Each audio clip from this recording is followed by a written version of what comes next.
How often do you worry about trifles? I'm sure that many people can worry about some trivial little thing, and I belong to this type of people. The fact is that I noticed something strange in my wife's behavior, and this marked the beginning of my investigation. The end result shocked me. I was furious. I found myself at a sophisticated gathering with my wife, Claire. It was one of those refined affairs where the conversation flows amongst the intellectual elite. I was content, savoring a fine scotch, untouched by mixers, in my hand. While observing from a quiet corner, I noticed Claire engaged in lively discussion with her mentor and friend, Professor Randy Holcomb. Despite her gestures being somewhat restrained due to her martini clutching, it was evident she was endeavoring to convey a point to the professor. Personally, I held reservations about him, perceiving him as insincere and a bit of a womanizer. However, I refrained from expressing my personal disdain, knowing it would only lead to confrontation. Claire held him in high regard, viewing him through rose-tinted glasses. Claire harbored aspirations of becoming a best-selling author. Having already seen some success with a couple of published romance short stories that garnered positive reviews, she had devoted the past 2 years to meticulously researching the historical backdrop for her latest project, a romance novel. Her dedication extended to delving into the political, social, economic, and geographical aspects of the chosen era. 3 months prior, she had embarked on the actual writing process as a full-time endeavor, and I had been steadfast in my support, both financially and emotionally. Claire anticipated having enough material ready to submit to a publisher for review within the next month. She continued her research on the book by regularly visiting the library and meeting with the professor each week. I wasn't thrilled about the time she spent away, especially with him, but I felt it was important to trust her without confrontation. My name is Jim Mitchell. I'm 36 years old, and I work for a consulting engineering firm in the area. I'm not the most handsome guy. I have a receding hairline, but I stay in shape by working out and running regularly. I have a stable income and job security with my professional engineering license. Claire, who is 34, is tall, slender, and reasonably attractive, though not curvaceous. I thought her photo on the book's dust jacket would help its sales, but I might be biased. She possesses all the qualities I've always desired in a wife: intelligence, confidence, and affection. However, our intimacy had dwindled lately, which I attributed to her long hours working on her novel. She had never offered it to me to read. Instead, she entrusted it to her mentor for feedback. As a professor of English literature, I assumed he was a better judge of its merit, but it still bothered me.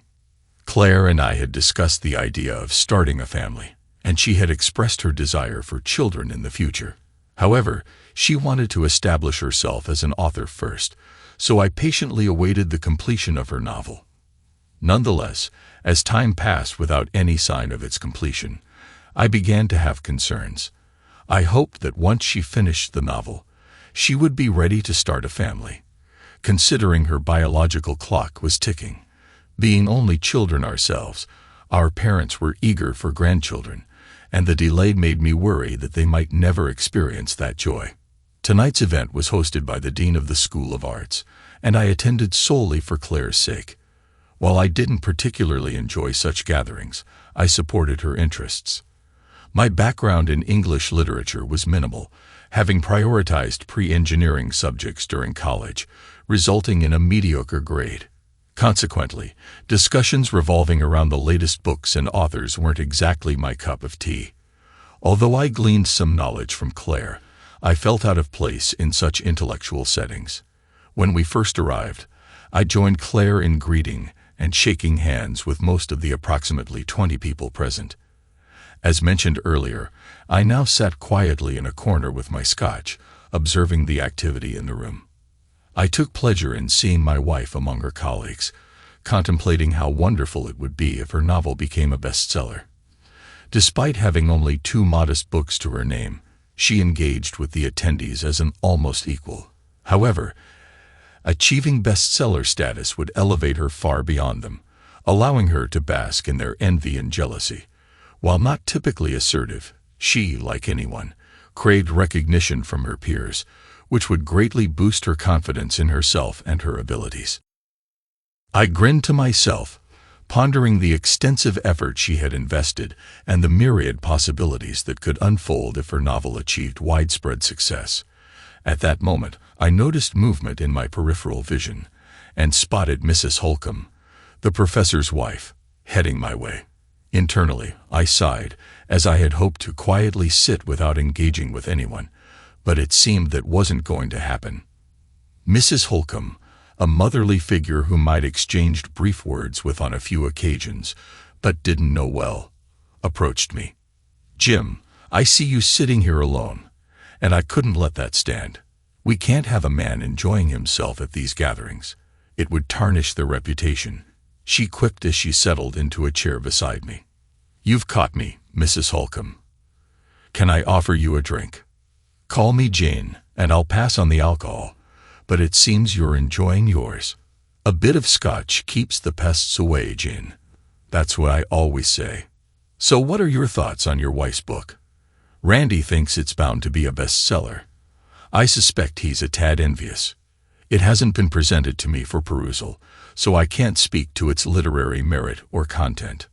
"Well, I haven't read it either, but Randy seems impressed. Doesn't your wife discuss the book with you at all?" "Not a word. I'm starting to think she believes I wouldn't have anything valuable to say about it. Nonetheless, I'm immensely proud of her for taking on a novel, and from what you've shared, she seems to be excelling at it." Throughout that time, I observed Claire and the professor engaged in conversation across the room. Their discussion had persisted for quite a while. As I kept watching, it seemed they came to an understanding. Claire scanned the room, presumably searching for me, and upon spotting me, she began waving. However, her attention shifted when she noticed Jen beside me. With what seemed like a worried expression, she turned back to the professor and said something to him. They both glanced in our direction, looking perturbed, before hastening towards us without exchanging a word. As they approached, I pondered what could have alarmed them. Jean must have been observing them as well, as she remarked on their behavior. "It seems our spouses are concerned about something we've done." "It certainly seems that way," I quipped. "Perhaps they think we're plotting an affair." Jean weakly smiled at my clumsy remark. Upon reaching us, our spouses immediately engaged in a tense conversation. "Hey, what are you two up to?" Randy questioned. "See, I told you." I chuckled to Jen. "Told her what?" Claire inquired. "I told her I bet you two thought we were planning an affair." I grinned at them. Both Randy and my wife appeared to grow a shade paler, but Randy recovered first. "Well, things seemed a bit suspicious over here, so we wanted to ensure you two were behaving yourselves," he chuckled wryly. Jean inquired, "Have you resolved all the issues with Claire's book? It seemed like you were hashing it out thoroughly." "Oh, absolutely," Randy replied. "However, Claire's book doesn't have too many problems. She's on the right track with it, and it should receive a good response when it's published. But we've wrapped up discussing it for now." We exchanged nervous small talk for a few more minutes, and then the professor suggested to Jen, "Why don't we mingle for a bit, my dear, and leave these two to themselves? I have a busy day ahead." As she stood up, Jean turned to me and said, "Thanks for the conversation, Jim. We'll have to do it again sometime." "Of course, Jen, it was a pleasure," I replied, turning to Claire, who remained quietly standing.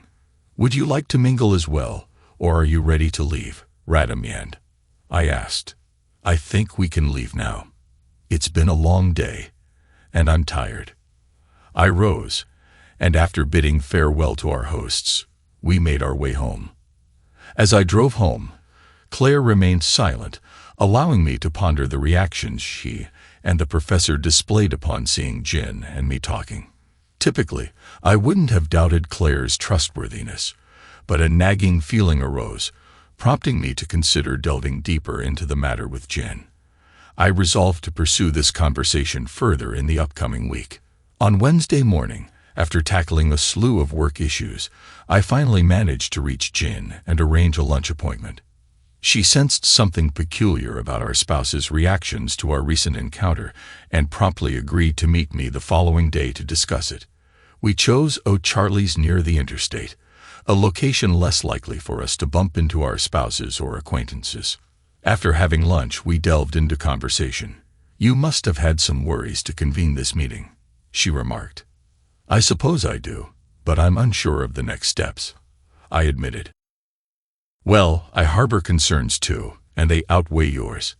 That's why I consented to this meeting," she continued. "A few years back, I discovered my husband having an affair with a graduate student. He promised it wouldn't happen again, but I suspect he'd been involved with other students prior to that, though I lacked evidence. This time, if he's involved with your wife, I'll make sure to gather proof and hold him accountable. I propose that we jointly hire a private investigator to cut down on costs. Investigator fees can be exorbitant, and by pooling our resources, we can ascertain whether there's any wrongdoing. Furthermore, I suggest we focus the investigation solely on my husband. If he's not involved with your wife, or anyone else for that matter, I'll cover the expenses myself. However, if your wife is implicated, we split the costs. Does that seem equitable to you?" I paused, considering her proposal. "Sure, I agree. When would you like to proceed?" "Immediately. Are you available this afternoon at 3? I have an appointment with an investigator recommended by a friend who faced a similar issue." "All right, share the address, and I'll meet you there. I should return to work now." That afternoon at 3, we convened at the investigator's office, outlined our requirements, provided the necessary information about our partners, and Gene left a deposit to initiate the process. He assured us he would update Gene on a weekly basis unless immediate contact was necessary. Exiting his office, we both took a deep breath and sighed. We were committed, and now we had to wait. That would be the second most challenging aspect. The most difficult would be maintaining a facade of normalcy around our partners. The week passed slowly as I awaited word from Gene, understanding that it would likely be the entire week before we received any updates. I refrained from confronting Claire with my suspicions, trying to maintain normalcy. She behaved like her usual self, a loving wife, though our intimacy remained infrequent. When she initiated intimacy, I struggled to muster the passion and desire required. Finally, Gene called the following Wednesday, inviting me to the investigator's office for his initial report. Upon arrival, he motioned for us to sit and pulled a report from his desk. "I understand you're eager for an update on Professor Holcomb's activities, and I regret to confirm your suspicions. Professor Holcomb is indeed having an affair with another woman. We trailed him to the Best Western Motel in Ginsburg on Thursday and again yesterday, where he met with a young woman. They entered different rooms each time, but it was the same woman on both occasions. I have photographs here of them entering and exiting the rooms." He passed the photos across his desk to us, and I picked one up with a trembling hand. As I examined it, I saw the professor emerging from a motel room behind a woman who glanced back at him. Though I couldn't see her face clearly, her height, hair color, and style resembled Claire's. Picking up another photo, the woman was facing the camera, and I realized she wasn't Claire, but resembled a younger woman. With a sigh of relief, I reclined in my chair. I must have been incredibly tense, because my body seemed to slump in relaxation, and my head drooped momentarily, releasing the anxiety I had been carrying for over a week. Raising my head, I observed Jean as she methodically sifted through the photos, her expression resolute and somber. Once she finished examining each one, she turned to the investigator. "Can you obtain evidence of their activities in that room?" "Well, we could likely capture images, but they wouldn't hold up as evidence of adultery in court, due to privacy concerns.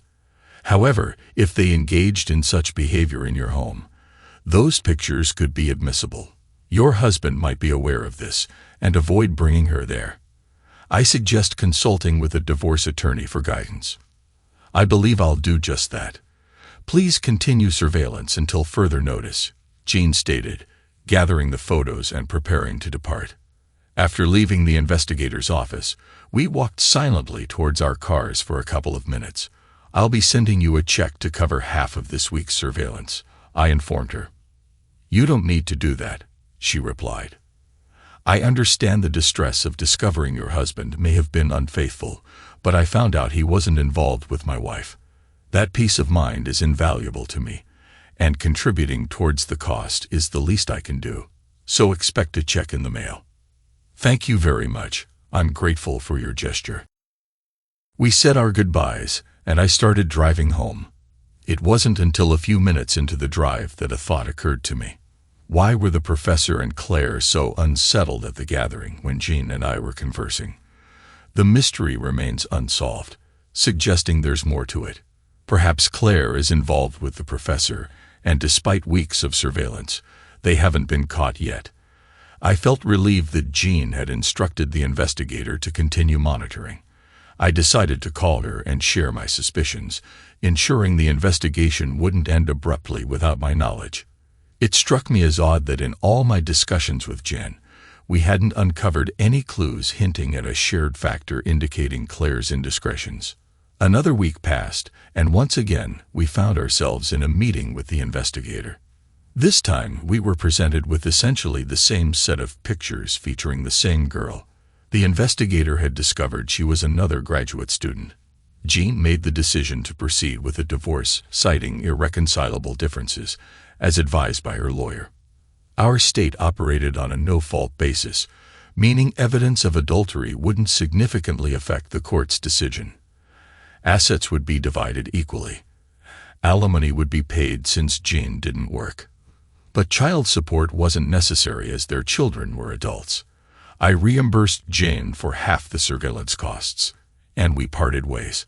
I still hadn't figured out why our spouses were so distressed at the gathering, but I was now convinced Claire wasn't involved with the professor. However, I was determined to uncover the truth. Hiring investigators was costly, so perhaps I should conduct my own surveillance. It was a decision I needed to ponder.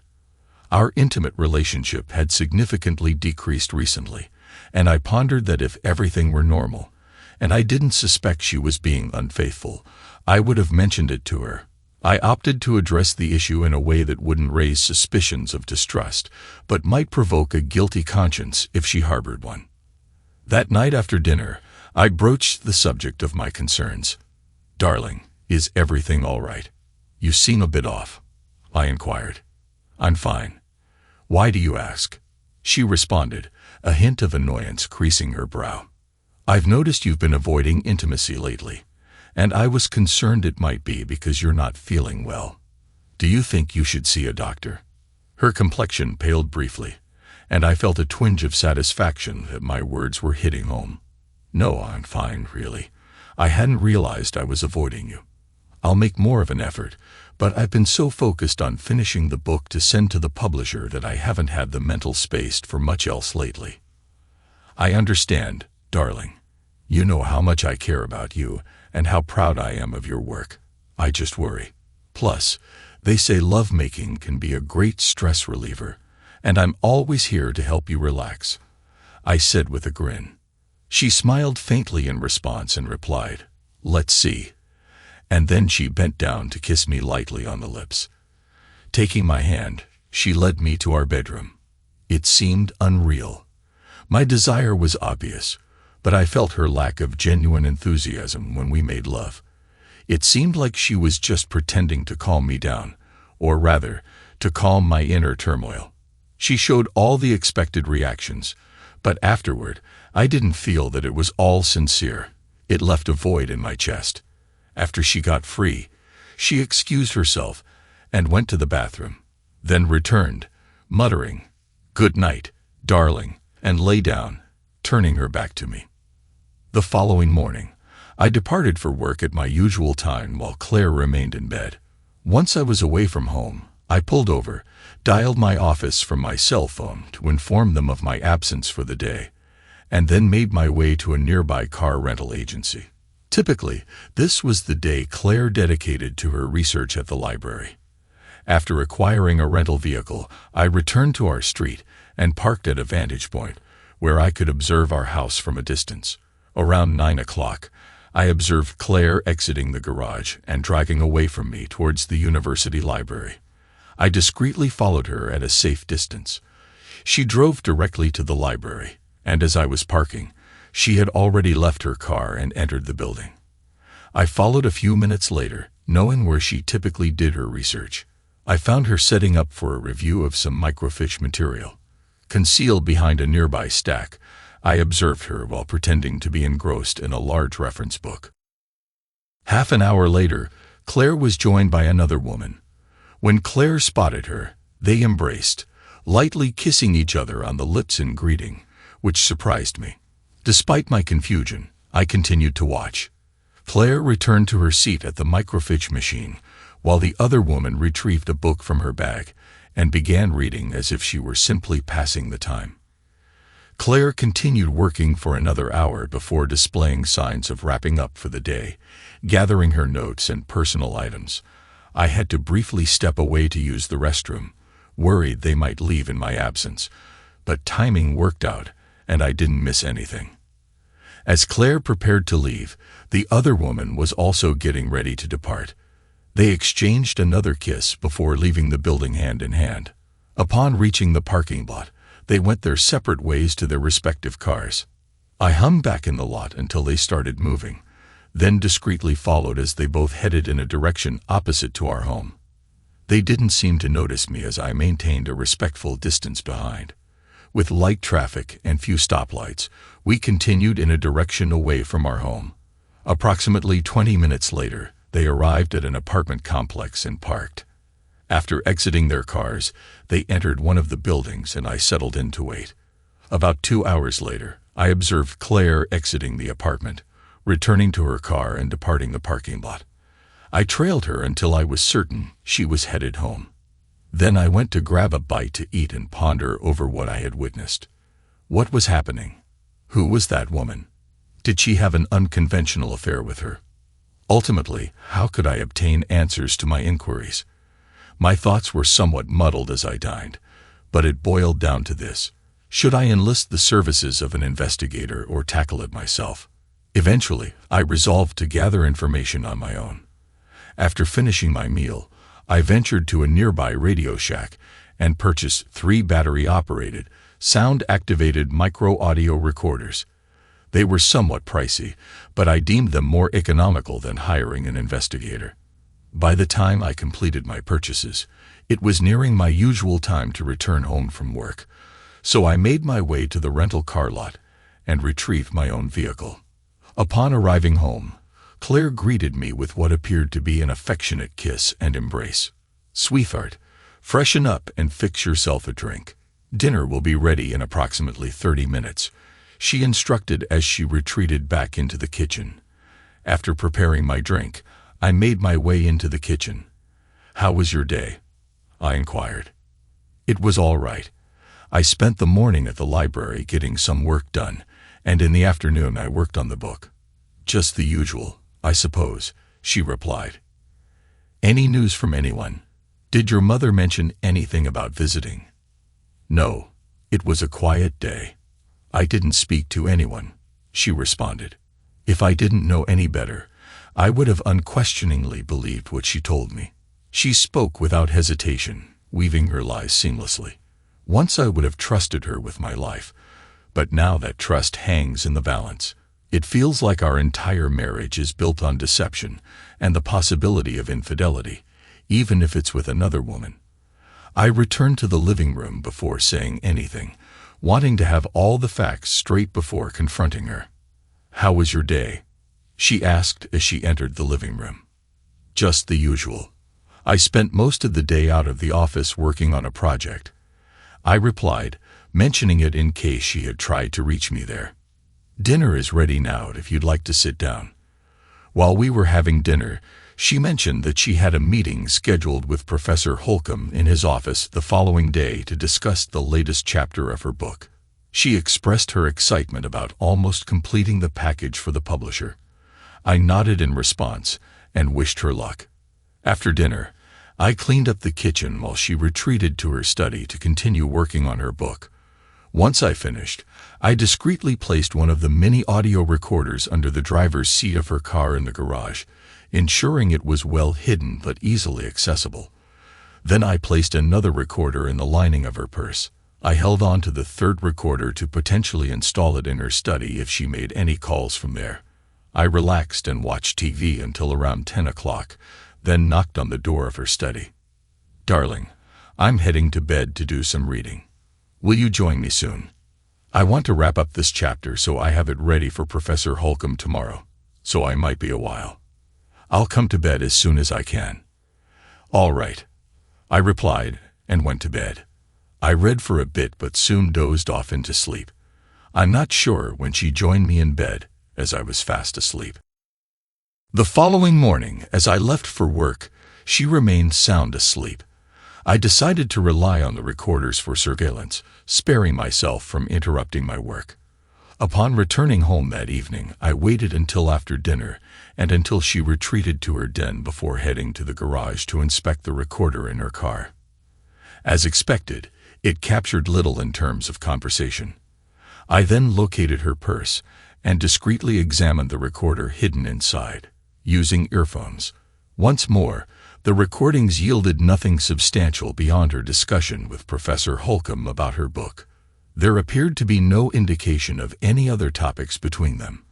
After resetting and replacing it, I resigned to wait for an opportunity to check the recorder in her den. The evening unfolded much like the previous one, concluding with me retiring to bed alone. The next morning I woke up early and quietly entered her sanctuary to retrieve the final recorder. This one captured a brief yet intriguing one-sided conversation. Initially, I heard the sound of dialing, indicating Claire was making a call. "Hey, it's me." My wife's voice came through. "Are we still on for tomorrow?" The voice on the other end was faint, likely belonging to another woman. "Yes, I'm looking forward to it as well. But I'm starting to worry. Jim's been acting strangely. I'm beginning to think he might suspect something. No, I'm not ready to leave him yet, despite your offer. I need to finalize this section of the book with a publisher and secure their commitment before making any decisions. I still need his support for a little longer. I can't wait until we can be together all the time. These brief encounters twice a week barely suffice. Seeing you tomorrow for a few hours will be a relief. It's been difficult pretending with Jim just to keep him content a little longer. I don't derive the same satisfaction from it as I do from being with you. All right, I love you too. See you tomorrow at the library." I was shocked. Everything she was doing and her plans were laid out before me. I had believed I loved her, and that she loved me in return. Now it seems she's just using me for food, clothes, and shelter while she writes her book and starts an unconventional romance. Despite all the years we've been married, I realize how little I truly knew her.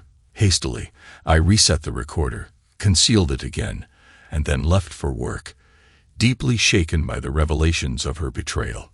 At work, I was mentally clouded for about an hour before deciding I needed impartial advice on how to proceed with my marriage. It was evident that divorce was inevitable, but I wanted to safeguard myself financially before proceeding. A friend who had recently gone through a difficult divorce recommended a divorce lawyer, so I called and scheduled an appointment for the following morning. I intended to listen to the recordings again to gather more evidence to present to the lawyer.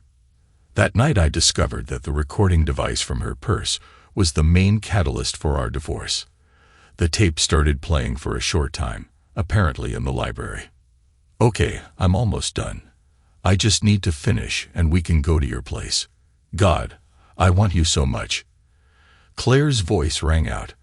Another female voice answered. "Let's hurry up. It's late, and you want to get home on time." There was silence until the recording resumed, probably in another woman's apartment. There were sounds that helped me make sure that my wife was really cheating on me. It continued like this for some time, then ceased as they clearly began to dress, followed by silence.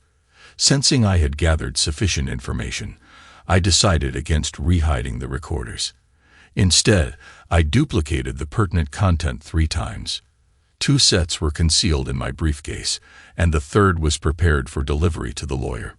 I retired to bed without informing Claire, a departure from my usual routine that might signal an issue to her, but I no longer cared. I planned to wait until I spoke with the lawyer the next day before confronting Claire. Sleep eluded me initially, and lying there, I pondered how Jean Holcomb was progressing with her divorce. The incident at the soiree had certainly been revealing, yet I remained perplexed as to why an affair between Claire and the professor had not been uncovered. I drifted off to sleep again before Claire returned to bed. The following morning I arrived at work, and after a discussion with my boss, headed to the lawyer's office. Upon arrival, his secretary promptly escorted me to his office, where I spent around 15 minutes explaining the situation regarding my wife. I also played him recordings of her conversations with her lover. When I finished, he posed a couple of questions.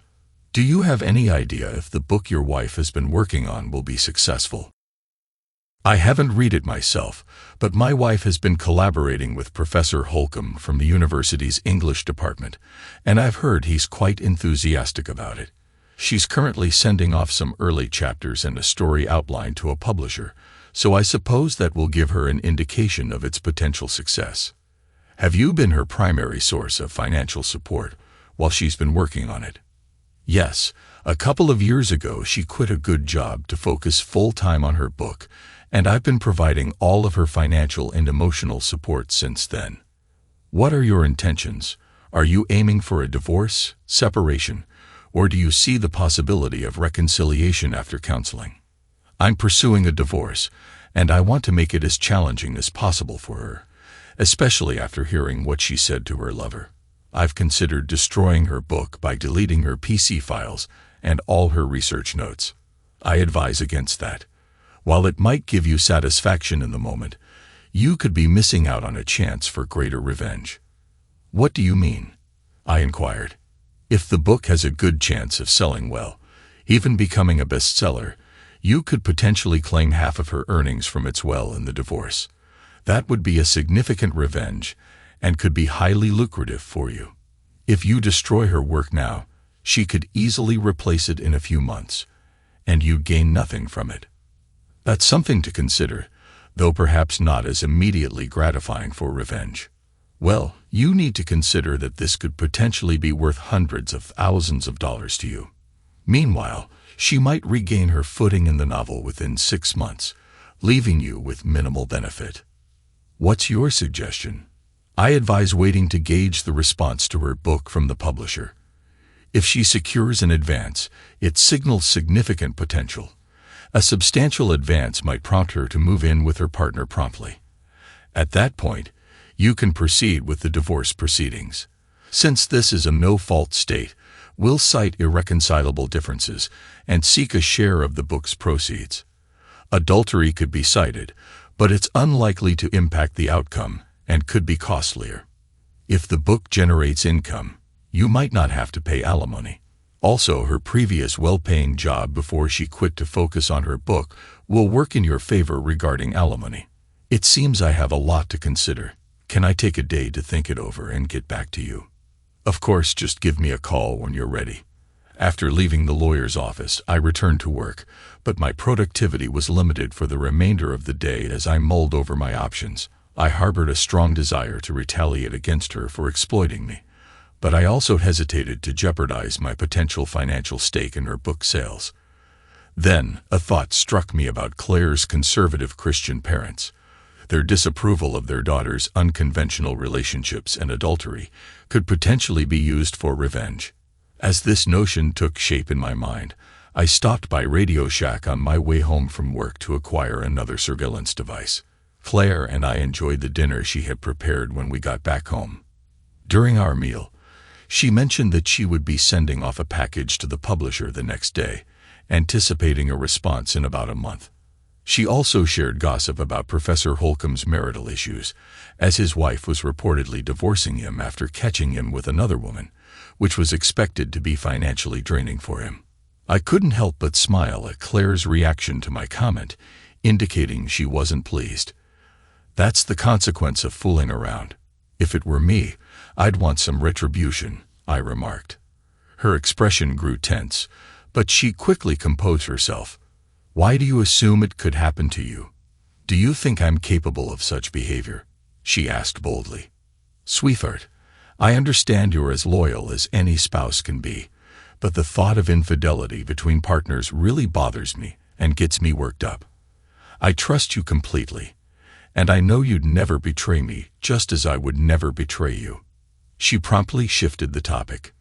Remember, it's garbage night, and there are a few bags of items in the garage that need sorting for recycling. Got it. I'll handle it. Then she retreated to her study, and I didn't see her for the rest of the night. While she was occupied in her study, I set up a motion-activated mini camera and a high-capacity recorder that I had purchased earlier that day at Radio Shack in our bedroom. I integrated it with the house wiring to avoid the hassle of battery changes. Additionally, it was equipped with audio capabilities. After confirming its functionality, I kept it switched off until I could execute the next phase of my plan. The next morning, I left before she woke up and grabbed breakfast at Denny's. Once at work, I phoned the lawyer, instructing him to postpone the divorce proceedings until we learned the fate of the book's publication. He acknowledged the wisdom in my decision. In the evening, I informed Claire that I had a 3-day business trip scheduled for the following week. Later, while reviewing voice recordings, I overheard Claire discussing my trip with her lover, Eileen Carter, a divorcee, as I had discovered. Claire proposed that Eileen stay over at our house for the duration of my absence so they could spend time together while Claire worked on her book. Eileen agreed, and thus the second part of my plan fell neatly into place. The next week I packed my bags and headed out for a business trip, though it was merely a short drive to a town 40 miles away. I stayed in a motel with a decent restaurant. Prior to my departure, I had a discussion with both my boss and secretary, informing them that I would be away for a few days, and if my wife called, they were to inform her that I was out of town. They seemed to sense that something was amiss in my marriage, but agreed to play along. Each night, I made sure to call Claire on my cell phone to prevent her from growing suspicious. I mostly stayed close to my hotel room, avoiding any chance encounters with acquaintances. The 3 days were rather dull. When the 3 days were up, I returned home and acted as if I had just returned from a trip across the country. Claire was at home, ready with dinner upon my arrival. After a casual greeting from her, I inquired about her book. Have you received any updates about your book? Not yet. It's still too early. They've only just received it. I anticipate it will be another 2 to 4 weeks before I receive any feedback. Are you feeling excited? Absolutely. I can hardly sleep at night wondering how it will be received. I've been trying to reach Professor Holcomb, but he's not taking any calls. I wanted to discuss some questions I have with him, but I suppose he must be preoccupied with his wife and the university. What's going on at the university with him? I inquired. I heard it's because he was involved with another woman who was an undergraduate, and the university has strict policies against staff fraternizing with undergraduates. He might end up getting fired, and I'd hate to see that happen. I expressed to her, he deserves whatever consequences come his way. Isn't that a bit harsh? She queried, her lips forming a pout. I've made my stance clear on infidelity. There's no leniency in me when it comes to cheating, I stated firmly, locking eyes with her. She appeared slightly unsettled but pressed on nonetheless. Well, if one partner fails to meet the other's needs, I believe they should have the freedom to seek fulfillment elsewhere. Do you genuinely believe that? What about the vows of marriage, promising exclusivity? What about discussing issues with the partner before seeking solace elsewhere? What about counseling as a first step before seeking comfort in another? I challenged. And while we're on the topic, can you honestly say if I'm meeting your needs? She hesitated before responding, her expression tinged with sadness. Jim, you satisfy me in ways no other man could. Following that, she entered her study and closed the door behind her. I refrained from pressing the matter further, knowing I wasn't prepared to address it yet. I stayed silent, Whether my words had any impact on her, I couldn't tell. At that moment, I felt it wouldn't make any difference anyhow. I reviewed the footage from the mini-camera recorder, and indeed, I had captured them in our bed as I had anticipated. The conversation mirrored previous ones I had overheard, so now I could simply observe and wait. Over the next 3 weeks, we were in a state of anticipation. Everything hung in limbo as we awaited news about the book. We seemed to coexist, each occupied with our own pursuits. Though we had intimacy a couple of times, it felt perfunctory, and the pressure made it difficult to perform. Then, one day after work, I returned home to find Claire brimming with excitement. Guess what? The publishers called today. They really liked my book, and they're sending me an advance of $25,000. I'm thrilled. They also suggested I find an agent and provided a couple of recommendations. I spent the whole afternoon on the phone with them, and I think I've found one I like. That's fantastic, honey. I'm genuinely happy for you. You've put in so much effort, and you deserve recognition. How about we go out for dinner tonight to celebrate? I was thinking the same thing. Let me go change. We dined at one of the finest restaurants in town before returning home and being intimate. She appeared more enthusiastic than usual, and I felt pleasantly drained as we cuddled and drifted off to sleep together. My final thought before sleep was to contact the lawyer in the morning and initiate the divorce proceedings. Once she received that advance check, I knew my time with her was coming to an end. The following day, while at work, I phoned the attorney who assured me he'd prepare the documents that day and submit them the next. The serving process would take place the day after. Prior to departing home that morning, I made copies of several DVDs featuring Claire and her paramour in our bed and forwarded one to the lawyer. I intended to hold off on taking further action with the remaining DVDs for a while. A few days later, I took a day off to handle the necessary adjustments to our joint bank accounts, credit cards, finances, insurance, retirement plans, and my will. Claire was still asleep after staying up late working on her book when I left the house. She was expected to be home all day and would be served with the papers sometime in the morning. The documents were for a divorce, citing irreconcilable differences and proposing a 50-50 division of all assets, including future earnings from her book. At my request, the packet of papers included a photo taken from a DVD showing her in bed with her lover. I wanted her to comprehend the reasons behind my decision to pursue a divorce when she received it. Around 11 a.m., I received a call from her. She sounded remarkably composed. "It seems you've uncovered my secret. Jim, your package has arrived, and I regret that our marriage must conclude in this manner. I intend to seek legal counsel and contest your claim to a portion of my book. By the time you return from work, I'll have relocated. My attorney assures me that I have a strong case for retaining full rights to the book, but you're welcome to discuss it with your own legal representation. Farewell, Claire. It appears all future communication should be through our lawyers. I wish you well." I ended the call before she could reply. There was one final task on my agenda, to be completed after the divorce proceedings, sending a copy of the DVD to her parents. It was a small act of revenge, in addition to any financial compensation I hoped to gain from her book. It took approximately 6 months for the divorce proceedings to be completed. There were extensive negotiations between our respective attorneys, but ultimately, I secured 40% of her book royalties due to my financial and supportive contributions throughout her research and writing process.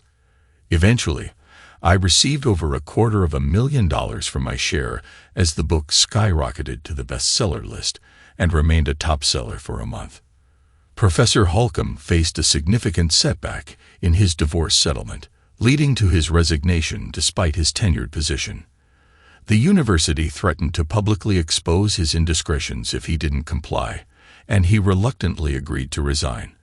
A year post-divorce, while dining alone at a local restaurant, I heard a familiar voice approach me, asking, "Mind if I join you?" I glanced up to find Claire standing before me, her gaze expectant.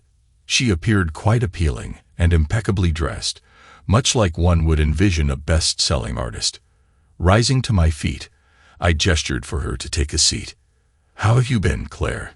It's been a while. And you look wonderful." "I've been doing well.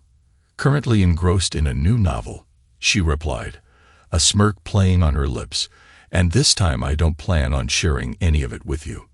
Chuckling, I replied, "I have no doubt it'll be a tremendous success." It was amusing how comfortable I felt around my ex-wife, now that the emotional turbulence of our divorce was behind us. "So, how about you? Any new romantic interests in your life?" I noticed a hint of unease in her expression at my response, but she carried on with a grin. "I'm flying solo like you. No romantic entanglements." "What happened with Eileen? I thought she and your interest in girls were a good deal for you." She appeared somewhat hesitant to respond to me, but after a pause, she admitted something to me. "My relationship with Eileen only lasted a few months, and the initial excitement wore off, leading to our breakup. I haven't been with another woman since. Looking back, I realize what I lost when we split, and I deeply regret the whole situation. I've had my own regrets too, but trust is easily lost and difficult to regain. I suppose I'm still upset with you for sending that DVD to my parents. It took them a while to start talking to me again. I guess I wanted some payback for how you were treating me." "I've often wondered," she said, "how did you find out about my involvement with Eileen? It's bothered me because I tried to keep it from you until after the book was published." I took a moment to reminisce about the instance when I initially sensed something amiss, and even now I remained perplexed by it as I replied. "Do you recall that gathering at the dean's residence? I believe it occurred during the Christmas break a couple of years back." "Yes, I remember, but I can't recollect doing anything there related to Eileen." I then proceeded to share my suspicions about the professor's philandering tendencies, recounting my conversation with Jen, the professor's wife, and their reaction upon seeing us together. Their response, combined with Jen's prior discovery of the professor's infidelity, fueled our suspicion that there was more than just academic mentoring involved in their reaction to our interaction. We had speculated that there might have been some ulterior motive for discouraging our conversation. Claire looked shocked before replying.